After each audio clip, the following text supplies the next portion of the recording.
Hi everybody, I'm back with another Kurt Day video, and this time we're going to talk about his financial situation. I'm very interested in this interesting man, but I try to only chime in when I have something to say. Like last time I was about the cat, and previously I talked about him like signing up for those investment scam courses, but this time around it's about his financial situation. He has released some things, and I think quite interesting to talk about. And I also want to genuinely, because I think quite highly likely that Kurt Day will watch this, because he's quite he says that himself. He says he's quite a narcissist, so he will probably cannot resist, watching anything that is to do with him. So I'm quite sure he'll watch this, and if you're watching this, Kurt, I'm gonna, without any judgment, without any cynicism or sarcasm, basically nastiness, right? Try to actually genuinely give you some advice about your housing and your financial situation.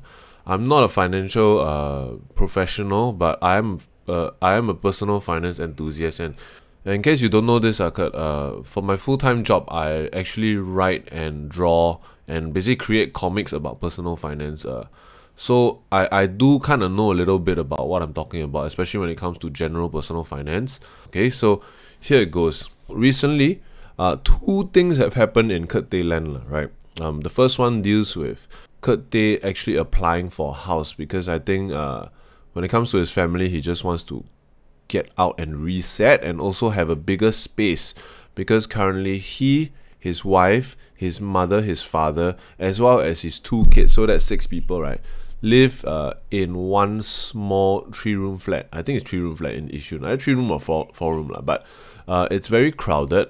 You can see like from some of the shots of him at home, right, it's very cluttered, like there's stuff in the background all over. I think they might have a little bit of a hoarding situation, but I also don't know, because like we don't see enough of the whole house all at once. But indication, from what I can see, I feel like it is quite cluttered, and I think not just in terms of items, but also like there's a lot of stress in the family being so close together, and then like little things like the door not being closed, then they argue about things like that, so it's not an ideal situation. So he's trying to move out, and he applied for a 5-room flat, which is much bigger than his old place that he lives at with his parents' place actually.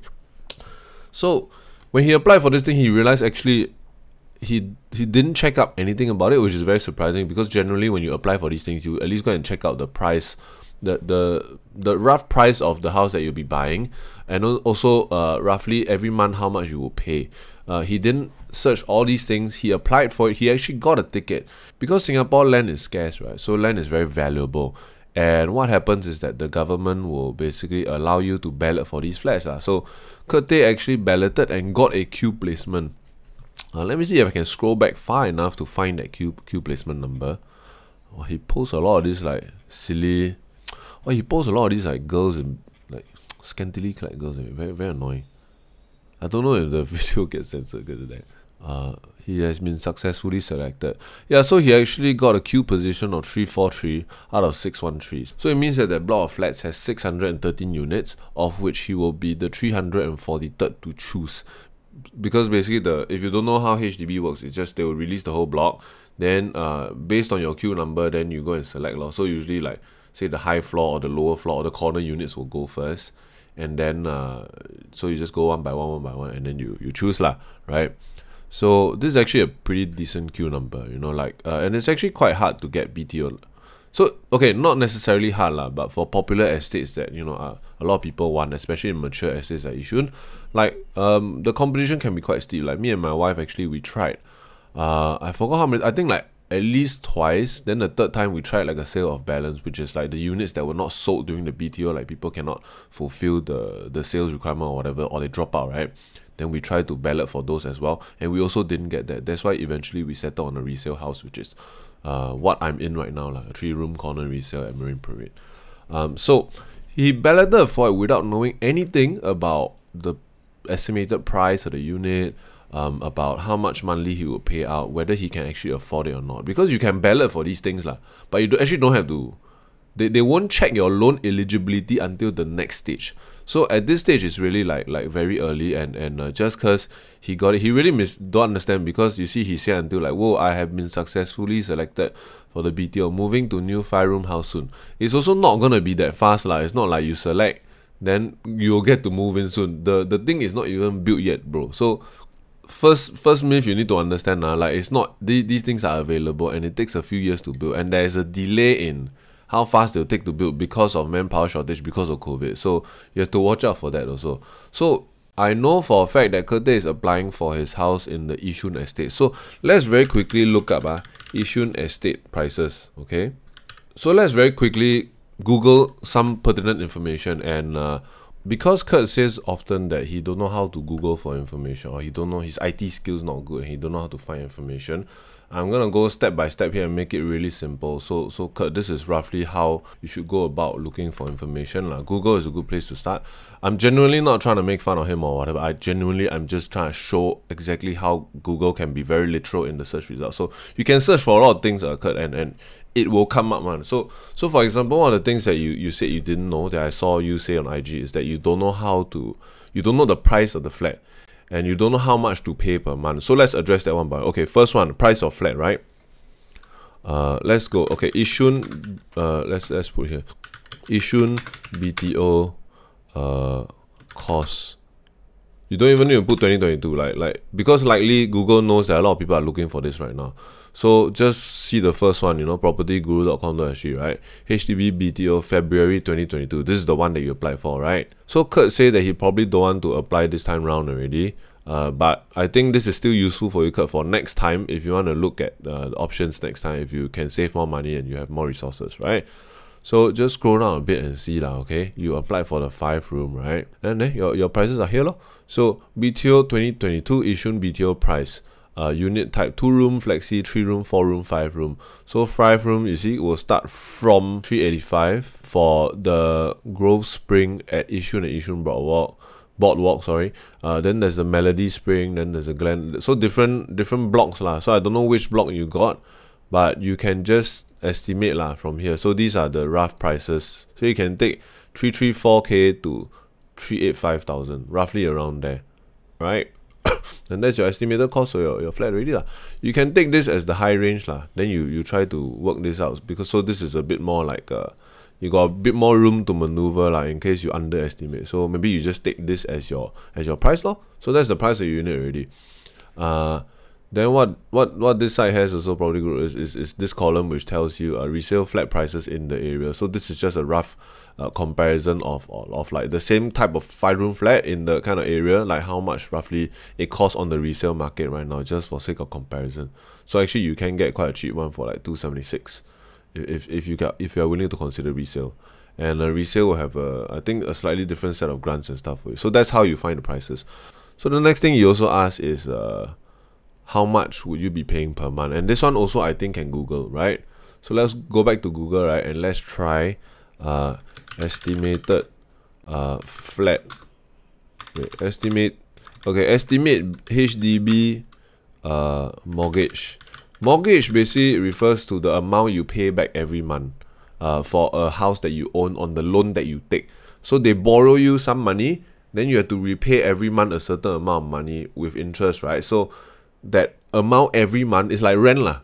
It's like rent, but you own the unit, right? So the amount every month is called the mortgage, and you can estimate it lah. The HDB has a calculator that you can ask to estimate, right? So okay, it's gonna replace with the budget calculator. Let's look at the new calculator, then we see if we can. So to help calculate your flat budget, you can import the details of a HLE. HLE stands for Home Loan Eligibility, and this is the next stage. If you had if you manage to ballot the flat, right, then you move on to the next stage, which is HLE, which you have to actually give your financial information. Then they will determine whether you are eligible to actually take on a loan either with HDB or bank to then get the flat or not. Because chances are, right, because houses are very expensive, right, like one time is like 6-digit coming out of your either bank account or the loan, right? So usually most of us cannot afford, we don't have like lump sum of money like that in the 6 digits. So that's why you need to always cater to loan. And for loan eligibility, what I think Kurt a lot of times don't understand is the idea that there is loan risk. Meaning if I loan you money, right, I had to be very careful about who I'm loaning to. Because if this person is not gonna pay back my loan, right, then I just basically give this person like 300k and I cannot get it back, and that's not That's not 划算. I mean, they have ways to get it back. So one of the ways they get it back is that they'll seize your house or they'll take the house back. And this is not something they like to do also, because it's a lot of fuss also, because you might modify the house, maybe you reno in a certain way, right, that is very helpful for you but makes it very difficult to sell off to your general person that's buying a house. Like for example, if there's a little step in your house, like my house is a step, right? If there's a little step in your house, then you put a ramp over it, for example, to make it more wheelchair friendly. If your mom or dad needs to use wheelchair or something like that, right, then it might not be as appealing to somebody who's say a younger couple. Then they just want a step, because then if I buy that house, I need to do away with that ramp again if I don't want that ramp, right? So there's also a lot of time spent by the bank. For example, if they loan you money, then they gotta seize your house back. So they also don't want to do that. So that's why they are very strict when it comes to loaning money to people. They need to check every information they can get their hands on. I mean, a lot of things can change, right? If you're doing security guard now, you're earning like 3-4K a month, then maybe who's to say like next year you strike Toto, right? Then you suddenly become very rich. Then you can say that, hey, what if I get promoted next year, or if I strike Toto, then you see you didn't loan me the money. Well, that's not how they think, because they are not going to account for singular exceptional cases, and the chances of you striking lottery is not high, right? And also the chance of promotion bit higher. But also, like, what I will do if I was a bank loaning people money is I will lean towards the safe side, and the safe side is that I assume you will not get. So I'll look at your current financial situation, I'll look at your current inlay of money, and because I can't look at your bank account, it's very hard to request. They don't do that. They don't ask you for your bank statement like that. What they'll ask for instead in Singapore, because there's CPF, right? And CPF is not a perfect indicator, but a pretty good indicator when it comes to the amount of salary you receive. And earning power is a very important aspect of your financial health situation, right? So they'll just look at your CPF. That's why CPF actually is very important. And actually, this is a reason why people go to certain jobs and don't go to certain jobs. Like, because I think the trade-off for you that you've mentioned before about security line, right, is that if you work that kind of job, the kind of security job that is more stable, right, that gives you a stable salary as an employee of one company, not a freelancer like you currently are, which is daily rated, right, you will get a better CPF contribution because it's more solid. It seems like that's what you described. Maybe you described wrong, maybe I hear wrong also. So if that's the case, I'm sorry. That's why some people might choose to actually become an employee individual and earn a bit less but get more stable CPF, versus being a freelancer and earning a little bit more but having that uncertainty, because they know that when they want to get loans for big things in life, like houses, things like that, right, like big things that is very hard to find loan for otherwise, or like education loan, like if you want to have a uni loan for your kid or something like that, like 20 plus 30K, that kind, right, that the way I look to the bank will be affected if I'm on that freelancer daily rated thing. That's why I might actually choose to take less money just to get more CPF. So hopefully that helps you to understand, right? Like the trade-off of choosing to be a freelancer that is daily rated versus a salary employee. So maybe next time, if you get your hopes up again, like you want to actually move out again, you want to be able to take on big loans and look better to banks, even if, I mean, like, this is not something I recommend, you know from the beginning already. Even if it's like that stupid 4K thing to go and sign up for that scammy, stupid Ronald K course, right? Even if it's that you like basically take personal loan, right, for whatever the hell you want to do, you will also look better to the bank if you have that kind of regularity, right? But I know what you will say. You will say, if I take the option of going to the salary employee kind of monthly, very steady kind of job, right, you will not have enough money to pay for the basic things in life. But we'll talk about that later, okay? So let's deal with this housing stuff first. So in a very long and roundabout way, that's what the banks are looking for, and this is what you need to understand that they're looking for, right? So HLE out of the way, right? I'm going to close that first. Let's go back to this side and let's take this number, okay? Let's take 300, and let's take the middle one, right? 346K. And by the way, your flat unit will vary in price, and they say from. So actually it might go higher than this. And why that is that different unit got different valuation, because some people, like, corner unit might be better, or the view is better on one side of the block. You know, like I have a bit of a sea view here, but then the back view don't have, or like from So for example, my current HDB, right, the block is a long block. Then the two corner unit, 3 room, had the same floor layout, but they cost very different. Why? Because my neighbor on the other side, right? My neighbor actually has a more unblocked sea view. So probably their house will cost more than our house in terms of valuation. That's why they put from and it's estimated, and there's no real guarantee, because they also have to look at market demand and vary and factor a lot of other things inside. But let's just take this, okay? We take 385k, okay? I realized the previous calculator didn't allow us to put down the actual price, estimated price of the unit. So I'm going to use this calculator instead.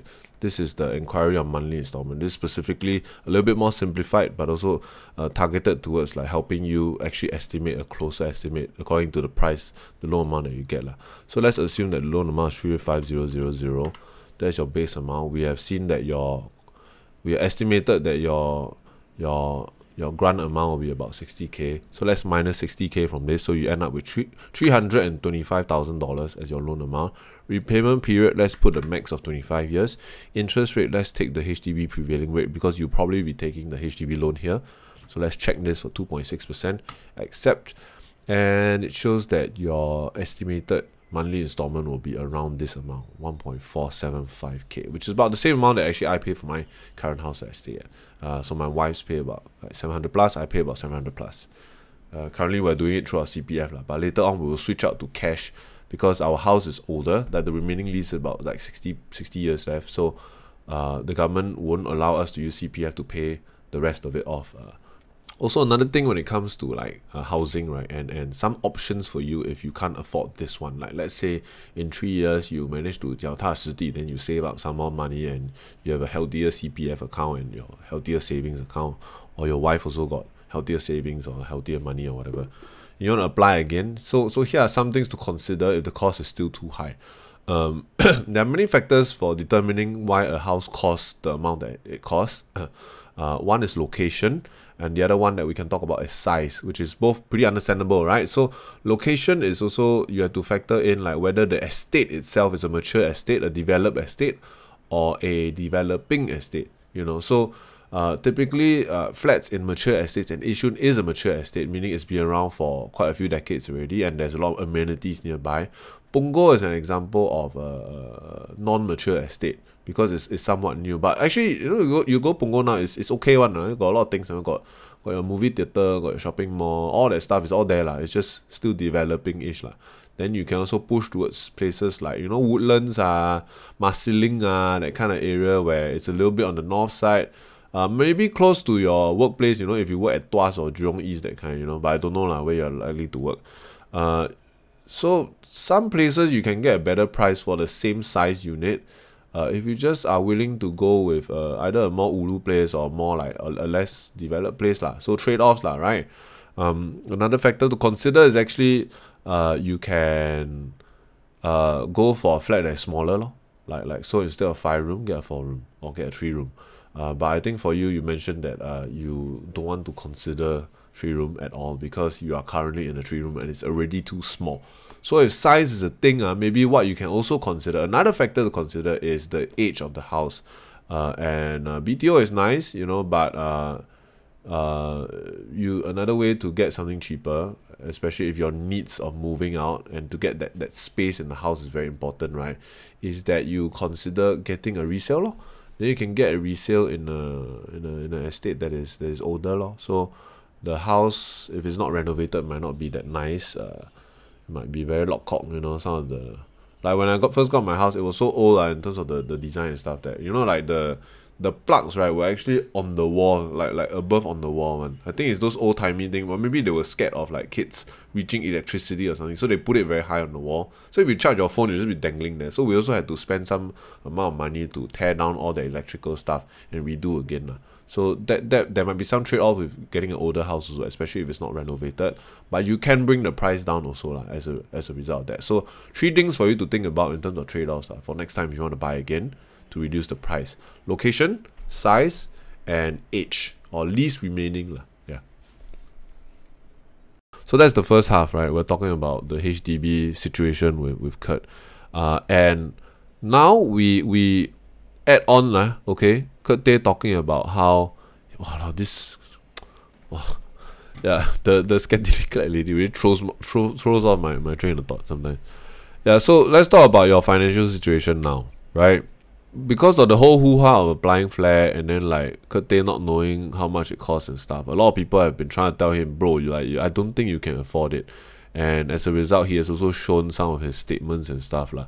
Basically, he write down all the things that he spent money on. Yeah, so I think this whole thing came about, like this screenshot of him breaking down his accounts or how he spends his money came about because I think a lot of people were talking a lot of crap about Kurt being a very bad custodian of money and being very bad with spending his money, and to say that, like, basically trying to advise Kurt lah, like if you just save a bit, you will have a lot more resources to be able to buy house and deal with emergencies and go for upskilling of courses if he wants to. But he's very defiant lah, because I think he feels like he is locked into a situation by his low pay as well as his financial commitments, which he's listing out all here. And people also berate him a lot for buying a lot of useless shit. Like he spends, I don't know how much he spent, I think like 200 or is it 100 plus every month on a storage space that he rents, because I think his house is quite crowded and he has to store his personal things, a lot of which are like wrestling memorabilia that he collects. And also, actually talking about useless crap, like this wrestling stuff that he buys quite often and regularly, also I think is not a very good use of his money, especially when he's struggling financially. And also he spends a lot of money every month. He buys new SD cards to store the films that he shoots for his YouTube channels, and that just boggles me, because I shoot videos quite often also, but I also don't have multiple SD cards that I buy every month. Like I'm using the same like 6 or 8 SD cards like for like must be what 8 to 10 years already. Like I only buy new ones when I need more space, or it's a new device like a GoPro, then it takes a small kind, or like they spoil.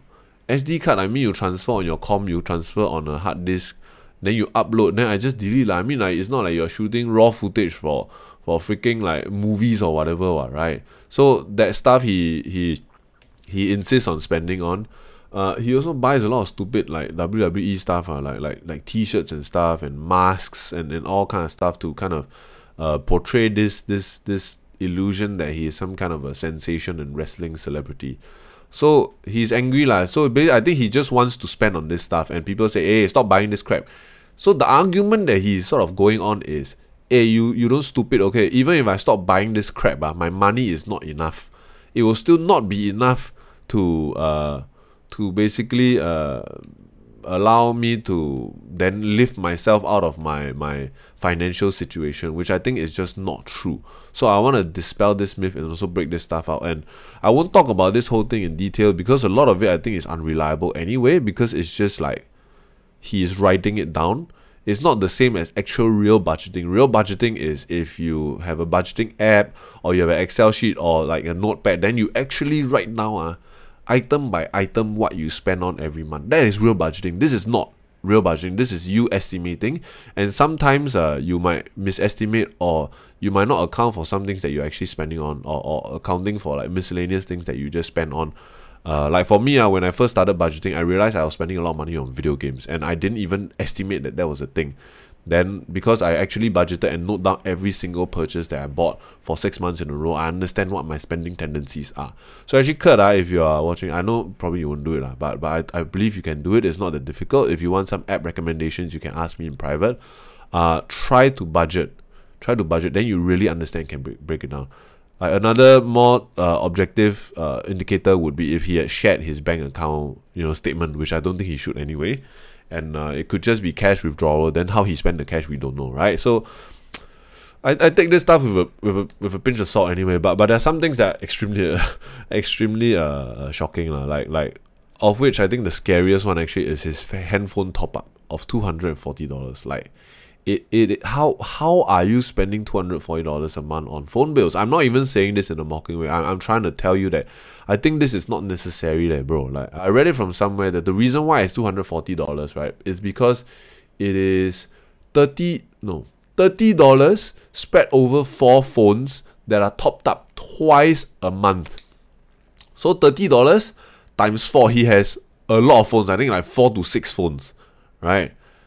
$30, 4 phones, then he need to top up twice because he watches WWE and other shows on his phone while he is at his, I think, 12-hour security job. It boggles my mind, because if you have broadband at home, Kurt, what you should just do is load your phone, pre-download all this stuff and load it onto your phone so you can watch it offline at your workplace. You shouldn't even be watching stuff on your workplace, what? But if your workplace had that kind of space where you just need to sit there only, just exist, and in case something really, really bad happens, you call police, then you need to watch something, pre-download it first. Because broadband at home is free. If you download stuff at home, it's free. Or you go shopping mall or go cafe and download from there or something. I don't know, go library and steal the internet and download there. Load it all on your phone and play it. If you don't know how to do it right, ask me. Okay, just come and ask me. I know you swear at me before, I really don't care. It's okay, just come and ask me. Tell me, hey, I want to watch WWE.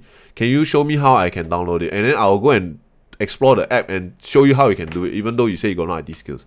Or I find somewhere for you where you can watch it. You give me the problem, I'll solve it for you. Just ask me, okay? Because you say your IT is not good, but I can try to help, okay? Or I can ask people for you, okay? But 240 a month is way too much, bro. It's killing your finances. This is one that is so easy to cut, okay? So this 240 you must cut. I don't know why you need 4 phones also, right? I mean, I don't think... He said before, but it's a really weird explanation. So you see here, he's taking the photo with one phone, right? You see 1, 2, 3 in the background.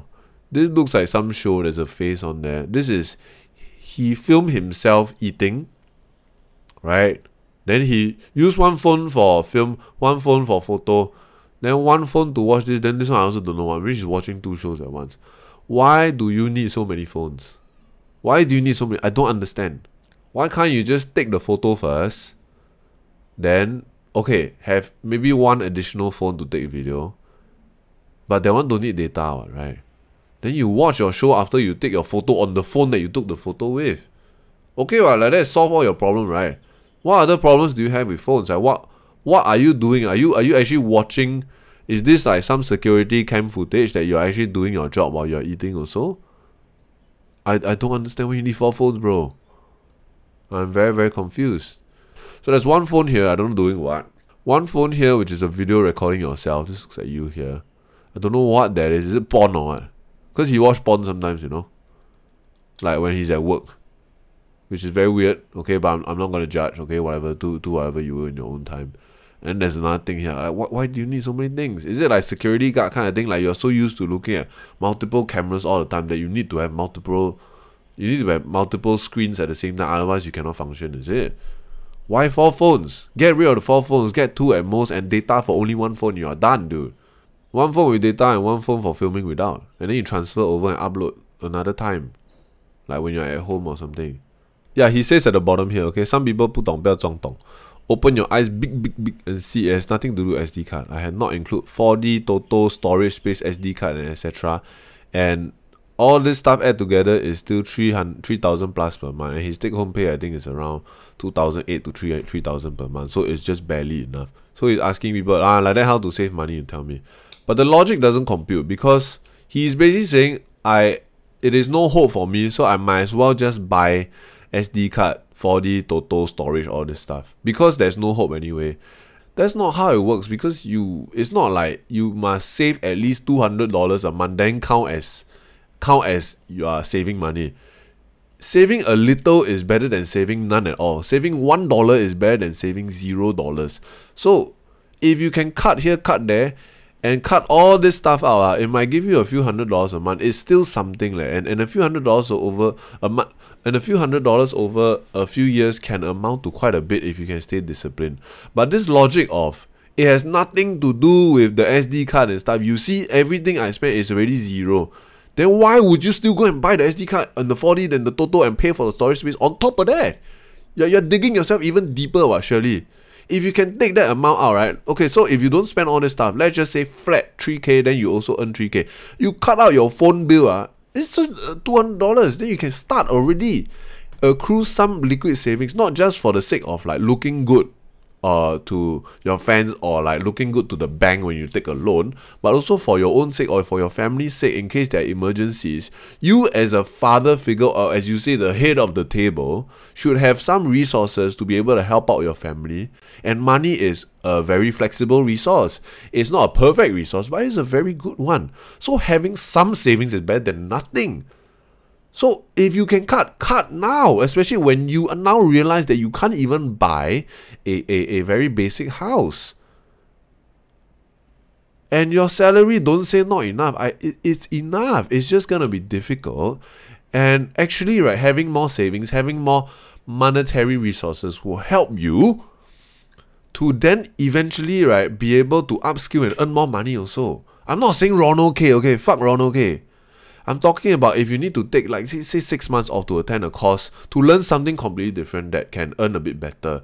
Maybe it's like working some more technical role and not just being a security guard where you sit there and do mostly nothing. You know, there are different ranges of security guard, of course. I'm not looking at security guards at all. But I feel like Kurt, as a still quite young man, 38 years old, right? You still have a relatively okay body. You are not disabled or anything. You also have a, I guess, sharpish mind.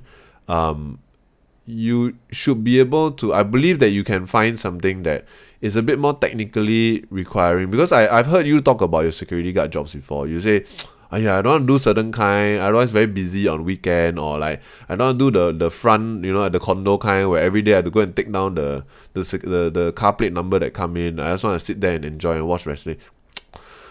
I feel like to up your earning potential also, which is actually the gist of a lot of your problems, right? I mean, okay, it's not all your problem, because actually a big part of it is budgeting, because of all this shit, all this stupid shit that you buy. Earning power is the next thing you need to work on. But having a lot of savings helps give you that space and time that you need, because you can, for example, take 3 months off not working to focus fully on learning a new skill, or affording a new course, right? Or giving you a bit of time to go and look for a job and go and attend job interviews and not have to feel the pain of taking leave from a daily rated job.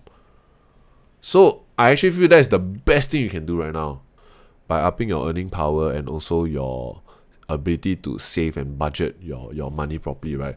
Will also help you to get better loan rates and also to get loans in the first place. A lot of times, like, you're trying to go for these loan things and they're denying you because you look like somebody financially who cannot pay me back. So why would I lend you money? If you have a friend who's very like bad with money, then like you see that at school always ask people for money, then always never return. Then also the pocket money, once your friend gets it, just anyhow spend. Would you loan money to that friend? No, right? So that's how banks are assessing you, and currently your financial situation makes you look like that kind of person. So of course nobody want to loan to you because you have no financial discipline. This is just a very quick overview of the situation. I hope you watch this. If you need any help, just reach out to me and ask. The advice is already given to you. It's up to you whether you want to take it or not. And actually the advice is very simple, but it is not hard to follow also, but it will require patience and endurance on your part, because you have to drop a lot of the things that you are very used to spending on. So these are your WWE belts, your shirt, your new WWE masks, drop the SD card, drop the $240 telco bill, drop the storage space, drop all this shit. But actually I feel like it can work out, but you need to give it a solid, I think, at least 36 months of that endurance. And if you can do that, I strongly believe you can pull yourself out of this situation. And it comes down to 4 words that your mom actually said to you a long time ago that you didn't believe. And it's just basically 脚踏实地, which in Chinese is a Chinese saying that means you step your feet firmly on the ground and you walk step by step by step. But you cannot start without grounding yourself down on the ground first and keep looking up and dreaming of one-shot solutions like Toto or scam investment courses that will take you from the ground to the heavens in one shot. It does exist, but you either need to be super talented, super privileged, or super lucky, or a combination of those 3 things. And These three things are rare, and you shouldn't count on these things. So you must have a backup plan for if these things don't work out. And so far, you are 38 years old and these things hasn't happened to you yet, where you are either super talented at one thing where you can earn a lot of money from, super lucky, or super privileged, like your parents very rich and can help you get a head start. So, to live a good life, or at least to live a decent life where you can have a good base for your kids to kick off from and start good lives of their own, you need to 脚踏实地 and build some foundation for yourself and more importantly your family. And that starts by giving up all this stuff. So let me just break it down again as clearly as I can. This is what your life should look like. Okay, very simple. Get rid of all the 4 phone plans and only get one data phone plan. A very simple one, around $28, 20 gigabytes. Go home or go to public library or somewhere where you can get free internet bandwidth, right? And pre-download all the content that you need to get through the workday. Or better yet, focus yourself at your job and find something else to do at your job or to occupy yourself or at your job that is not just you sitting there watching something, distracting yourself, but wasting time watching things when you're supposed to be at a productive place. Give up the SD cards, stop buying SD cards, use the ones that you already have, and upload the footage and then delete it or write over it and reformat the card and then just record over that card again and then upload it and then record over it. I know what you say, YouTube is not the best quality. You're not shooting movies, what? You're not shooting like Martin Scorsese or, like freaking Steven Spielberg level movies where you need the raw thing because next time they'll be restored and remastered so we can all see this stuff. Maybe who knows, maybe in 50 years, Kurt Day will be this genius that we all just realize, wow, they were wrong about him, he's a genius. We gotta restore all his footage. But not likely bro, I think. Okay, not to look down on you because I don't think my stuff also will be in that caliber. So dude, just write over the stuff. Don't need to buy new SD card. Okay, cut that out. Okay, storage space, give that out. And I think what you should do is to auction off all your stuff in your storage space to your fans. I would gladly pay like $200 plus $300 for a Kurt Day pre-owned belt. My wife would think it's stupid, but she doesn't own my money, so I'm just gonna buy. If you really auction, I'll pay $200, $300 easy for something like Kurt Day own. Like even if you poke the stupid raffia string through the hole, all that to just make it fit you, I will buy also. Okay, something to consider. And then just close that storage space down. Don't have it; it's too expensive already for something that you are not even actively using. You just go and put stuff there every once in a while. Just sell all that stuff. You don't even look at your stuff, right? Unless you every month go in there and then go and look at it and get off on it or something. I don't know right? So maybe you do that, then okay, it's active use to you, but still a lot of money right? Then 4D Toto also, I know you say don't buy no hope, but really go and look up the statistics of you striking 4D Toto. It is minuscule, okay? Okay, if you don't believe me, let's look it up, right? 4D Toto strike chance. Sorry, I typed D. 4D Toto strike chance. Okay, so let's look at Dr. Wealth article about it. How to win Toto and 4D even if you're C-based sway in 2019, right? There's some interesting statistics along. This is quite fun, right? Your odds of getting murdered in Singapore, 1 in 480,000. Odds of becoming president, 1 in 567,000. Every 4D number has the same chance, which is 1 in 10,000. So your chance of striking first prize in Toto is 1 in 14 million. You are more likely to become the president or get murdered than actually strike first prize in Toto. You are more likely to make it to 100 years old and more likely to actually be struck by lightning than actually win a significant amount of money in Toto. We can also look at per dollar invested. You see this inverted commas. For every $1 invested, how much will you earn back, right? So this is your returns.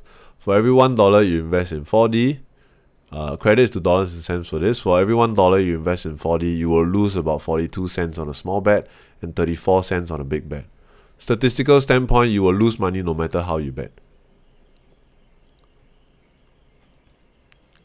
Yeah. So percentage loss also, if you invest 100 every month in 4D in the last 5 years, here are your investment results probably. Total amount invested, $6,000. Let's say if you return at the statistically likely rate, you get about, say, $3,480. Your percentage loss is actually 42%. It's better if you put your money in the CPF and just let it accrue at 4 or 5%. So, I know how you think, but please understand the math before you make your mind up about 4D and Toto lah. Okay, we can do a separate video about that if you want me to prove this or talk about this in more detail. So really right, so give up all this stuff. I'm not even asking for a lot. I feel like this is fair already.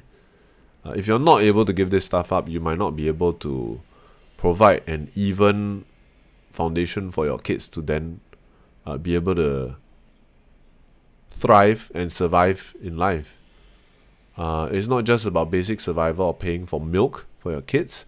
I think also as responsible parents, you want to be able to give your kid a fair opportunities and also like space to explore. If your kid is interested in a side hobby, you might want to be able to have some resources to be able to help the kid chase that hobby or chase their interest.